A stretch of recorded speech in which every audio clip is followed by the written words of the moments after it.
Ugh, ads are such poop. Subscribe to Acast Plus now to skip ads and more for just $1 a month. Click the link in our show notes to learn how. And hey, we're on Patreon too. Your support helps cover the cost of running a podcast. For $2 a month, you can get early access to all our episodes ad-free, plus bonus episodes exclusive to Patreon subscribers only. Visit patreon.com/sacrilegious discourse to sign up now.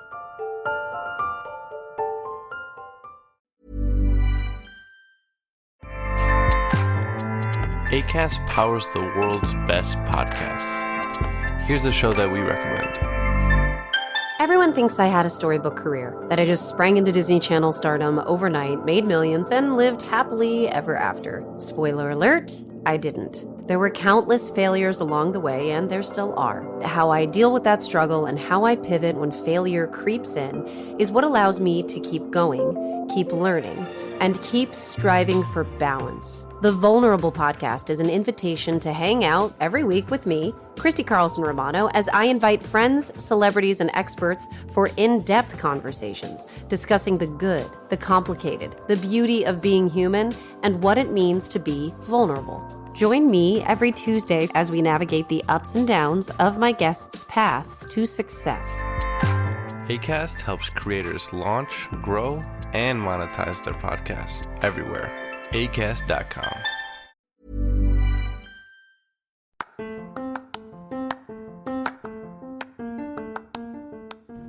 Welcome to Sacrilegious Discourse. I'm husband. And I'm wife. Together, we're reading the Bible for the very first time.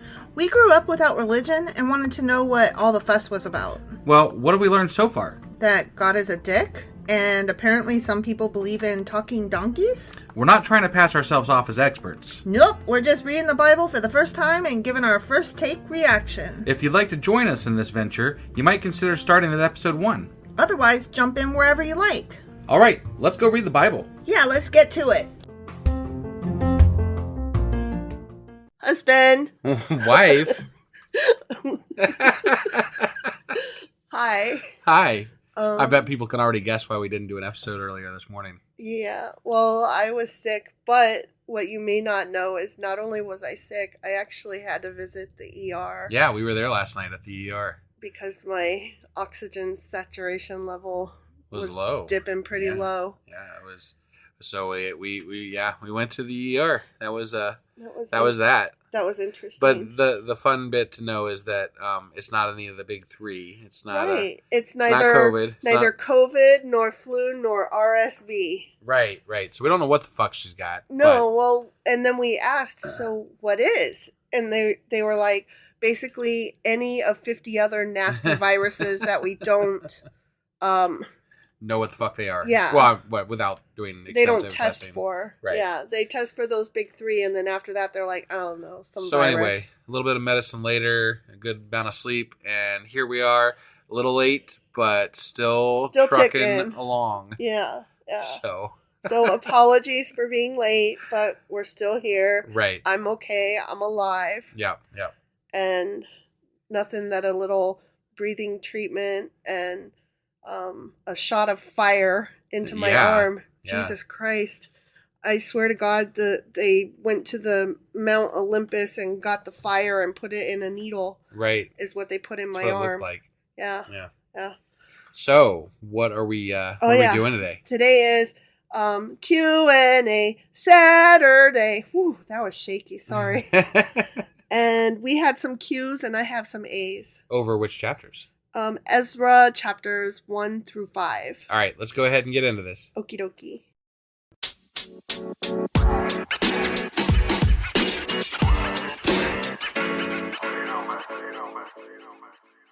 Okay, so we had 2 questions, and I have answers, or at least conversation about both of them, plus a third little just neat, nifty tidbit of info. Okay. Yeah. One of our first questions was, why did the Israelites turn down assistance from their enemies to rebuild the temple? Right. That bothered me a little bit. Yeah. Because I'm like, well, they're offering help, so why not? Right. So here's the answer to that. And it's just as you might think. Okay. Basically, the offer was not being made it was not genuine. altruistically. Got it. Yeah.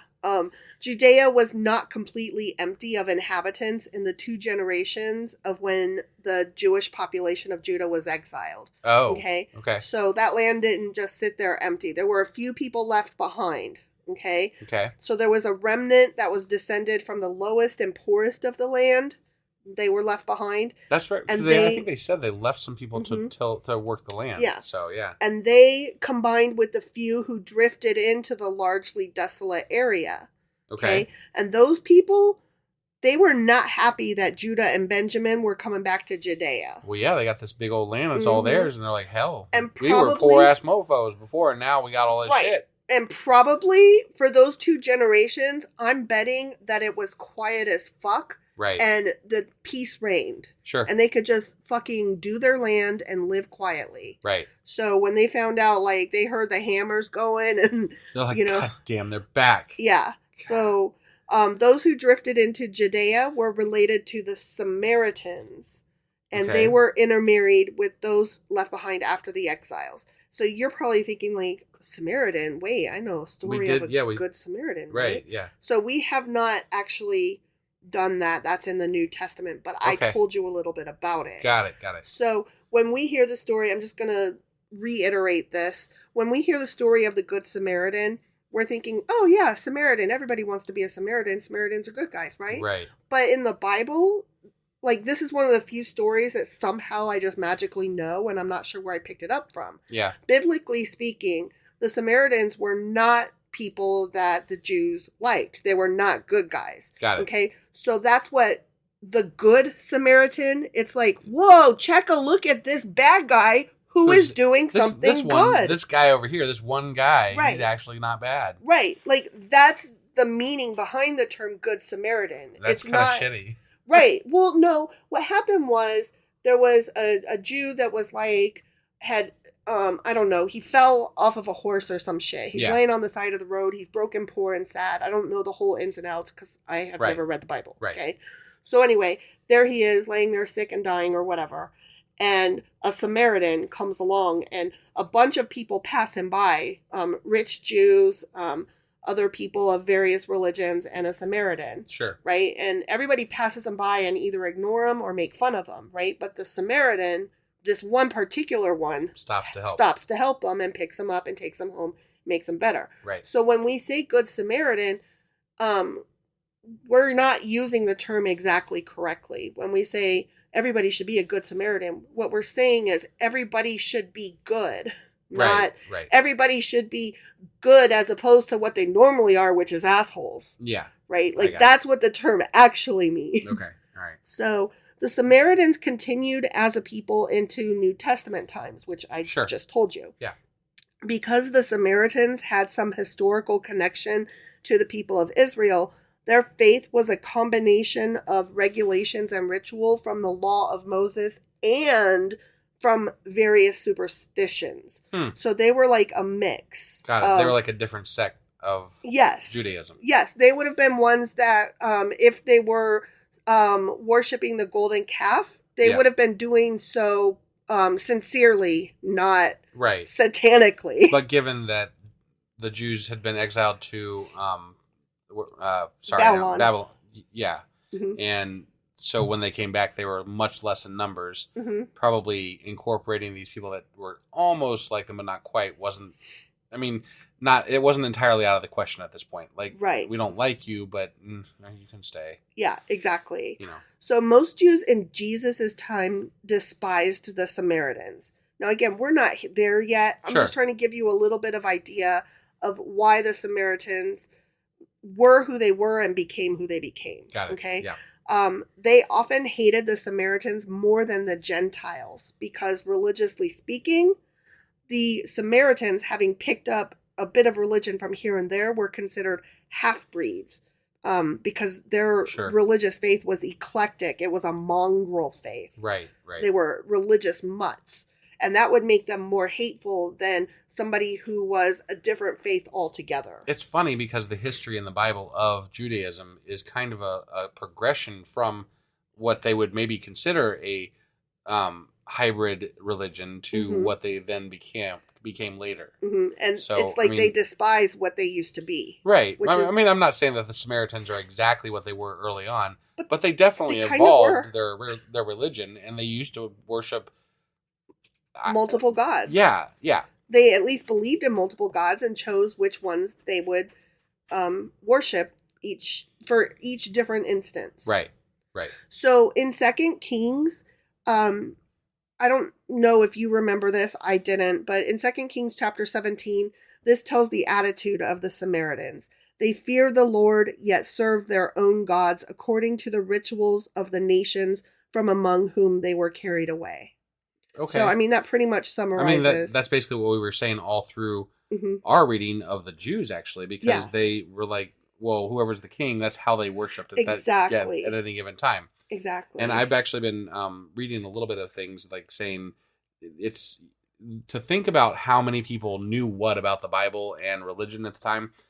There's just a very, very, very, very infinitesimally small number of people that were literate enough to actually read or understand any texts that were being used to distribute what the Bible or the Torah or any of this stuff meant. Right. You know, like it's just a small, small number of people. So they relied on kings. They relied on the leaders to tell them what to do and what how to do it. What to believe, what to worship, how to worship. Right, right. How to live. Yeah. Yeah.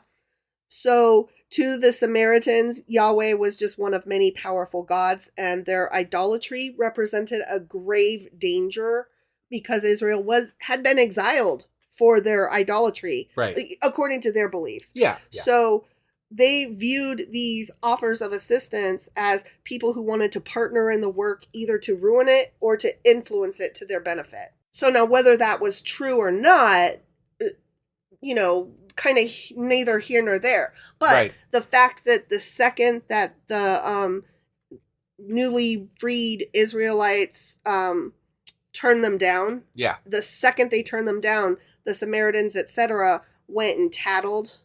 Well, because it sounds like they were, it was important to them to be who they were, but at the same time, they didn't, part of them being who they were was to not make waves with who was in charge of them. And these people weren't, the Israelites were not in charge of them. They were merely reoccupying under new leadership from another area, the Persians, essentially. So. Right. But the second that they said, no thanks, we don't want your shitty help, these people were like, oh, okay, well then we're just going to go make sure that you actually have the right to be here. Right. And we're going to let them know that we have zero problem helping take you down. Right. That kind of proves the point of why they would say no. Sure. Yeah. Like, did one precipitate the other? You can look at it Maybe. either way. But I mean, also these people are coming back in and taking their land as they see it. It's been 70 fucking years, you know? Yeah, absolutely. No, this is my fucking land. No, I totally agree with you. I'm presenting it from their side because that's the side we're supposed to be taking. No, I got you. So you mentioned people hardly being able to read, et cetera, and that actually gets to our next question, which was, what was the importance or significance of the letter to the king being written in Aramaic? Yeah. Because they made a point of spelling that out. Yeah. So I have two different answers to that. Okay. First of all, it's really interesting in the book of Ezra, from what I've read, and we haven't finished the whole thing yet, but we've gotten halfway through at 5 chapters done. Yeah. It's a very short one. Well, the first several chapters are written in third person, but the latter half of the book is written in first person from Ezra's perspective. Oh. Okay? Okay. So he's the one telling the story, which is why it's often believed that he is the actual author of the book. And that makes the most sense. Right. Now, that's the first half of my answer. Here's the other half of the answer. Since Aramaic was the language of diplomacy in the Persian Empire, the letter would have been written in Aramaic. So that's just how it was done. All right. But not all of the verses written in Aramaic are diplomatic correspondence or decrees of Persian kings. Okay. So there's a lot of stuff that's in the book of Ezra that was not, it wasn't just the correspondence that was written in Aramaic. So then that would lead to the question, wait, I thought only the documentation would be in Aramaic then, based on what you just said. Wife? Sure. Like, what? Yeah. Well, some of the narrative itself is also written in Aramaic. But why, though? It's likely that Ezra continued to write in Aramaic after inserting the Aramaic letters to demonstrate that he understood the language and was accurately interpreting the correspondence. Yeah. No, that makes sense, because Right? some of what I've learned recently is that a lot of people that were scribes and writing back then were literally just copying. Mhm. They didn't really know how to read or write. They would literally copy and memorize lines and things like that. Mhm. So So this was his way of lending. demonstration, yeah, validity. Yeah, He's lending it validity. exactly. So. Which I thought that was phenomenally just wow. I don't know why, that just kind of blew my mind. Yeah. That there's a reason why different languages were in just this 10 chapter book. Yeah. That's so crazy. Yep. Here is a third little note. Okay, so I've answered our 2 questions that we had. Okay. And this bit is just interesting to me. Sure. King Cyrus also brought out the articles of, I'm reading from the Bible here, okay? Okay.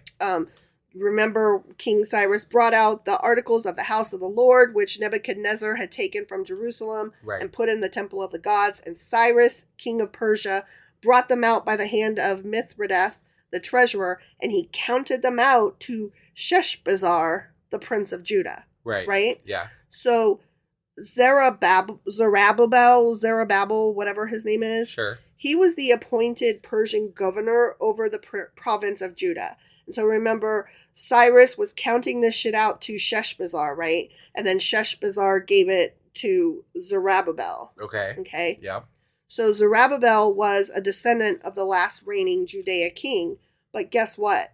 What? Those 2 guys are probably the same person. Oh. Yeah, Sheshbazzar is a prince of Judah, and Zerubbabel is the last reigning Judean king, and probably Sheshbazzar was the Chaldean name of Zerubbabel. Okay.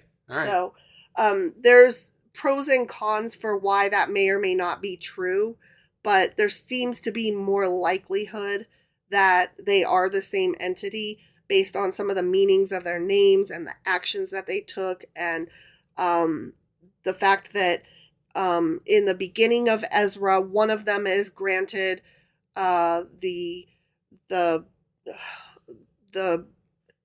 what am I trying to say? I'm so sorry. My brain just like sputtered to a halt.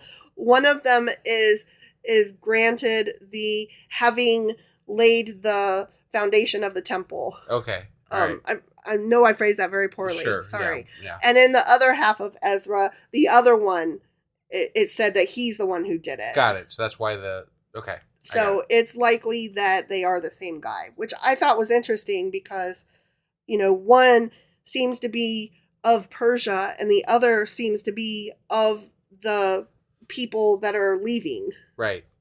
Coming back out of exile. Yeah. And so if it's the same guy, that's like, oh. Right. And it kind of lends back to the idea that these people that were coming out of exile were still of Babylon. Got it. They were of Babylon even as they were ready to leave their exile. Sure. I mean, they've heard stories of their homeland, but they've never actually been there. Right. So yeah. No, I get it. And they had a king that was treating them very well. Yeah. So, I mean, not maybe some of them might not have even wanted to leave. Right. I mean, exactly. I'm just saying. Exactly. Well, I think had we not learned last week that the king was one who actually did this for all of his peoples. Right. The king of Persia, Cyrus. Right. Had we not learned about him that he was like this, we might have found this hard to believe that he would just let these people go and be like, oh, here's your golden shit. Yeah. Yeah. Like that would be a really hard pill to swallow. But to find out that he actually did That's this how he for treated all of his people that he all conquered. the people that he conquered. Right. Right. Yep. Makes it like, oh, okay. And that also makes it more believable that somebody could be of these Israelites seeking freedom, but also be a governor, appointed by the Persian king, a Persian governor who's also a Judean prince. Right. Yeah. No, I see how that could make sense. Yeah. Sure. So I thought that was interesting. I thought I'd add that into our Q&A. No, I appreciate that. Is that pretty much all we had to cover today? That wraps me up, and I think my voice shows it. All right. Well, thank you guys for being patient with us getting these episodes out. We will have a Patreon tomorrow. We're not going to do it tonight because we've only got one episode on this, but we will do it tomorrow whenever we get up and get moving, and then we'll have it out midday tomorrow probably sometime. Yep. And... apologies. We really mean to be on schedule. That is our goal. Yeah, but sometimes shit happens. And sometimes... man, the shit happened. Yeah. So here we are. We still did it daily. I mean, just more or less. Yeah. You know. It's just not as on schedule as we like to be for you guys. Yeah, it was a little helter-skeltery on time. Yeah. You know, but still there. We mean to do better, though. Well, yeah, for sure. I mean, honestly, we mean to do these ahead of time. Yeah. But that never fucking happens. So. Hell no. Yeah. You go too far, sir. All right, guys. Thank you. And we will be back tomorrow with Patreon and the weekly wrap-up, or weekly replay, I'm sorry. Yeah. And then on Monday, we'll be back with... Ezra Chapter 6. We'll see you guys then. Bye.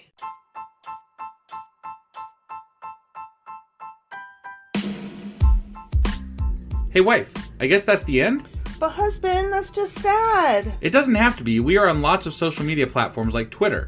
Our handle there is sacrilegious_D. For D's nuts. Oh my God. Stop doing that. Anyway, we're also on Facebook, Instagram, and Pinterest. There's a link to all of our social media sites at our website. Ooh, we have a website? Yeah, it's sacrilegiousdiscourse.com, where you can also find a link to our merch shop. We have a merch shop? Yep, we have podcast-themed clothing, mugs, notebooks, and more, as well as an atheist and science-themed products. Wow, our fans should really go check that out right now. Definitely. They can get in touch with us by sending an email to sacrilegiousdiscourse@gmail.com. But before they do that, we could really use some help. Oh yeah? With what? Well, it's not free running the podcast, and we need some financial support in order to get better equipment, which will free up time so we can concentrate on our podcast and our fans. Okay, so what should they do? Head over to patreon.com/sacrilegiousdiscourse and sign up as a contributor on our podcast. Supporters there receive additional bi-weekly episodes that we record just for our Patreon members for as little as $2 a month. Also, we'd really appreciate it if you would like and subscribe on whatever platform you're using. And Apple Podcast reviews help us out tremendously. Like and subscribe. Leave an Apple review. Join us on Twitter. Support us on Patreon. That's a lot of instructions. Don't forget to say thanks. Thanks. Okay, bye.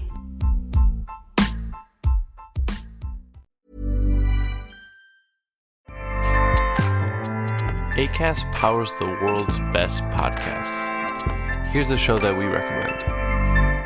Everyone thinks I had a storybook career, that I just sprang into Disney Channel stardom overnight, made millions, and lived happily ever after. Spoiler alert, I didn't. There were countless failures along the way, and there still are. How I deal with that struggle and how I pivot when failure creeps in is what allows me to keep going, keep learning, and keep striving for balance. The Vulnerable Podcast is an invitation to hang out every week with me, Christy Carlson Romano, as I invite friends, celebrities, and experts for in-depth conversations discussing the good, the complicated, the beauty of being human, and what it means to be vulnerable. Join me every Tuesday as we navigate the ups and downs of my guests' paths to success.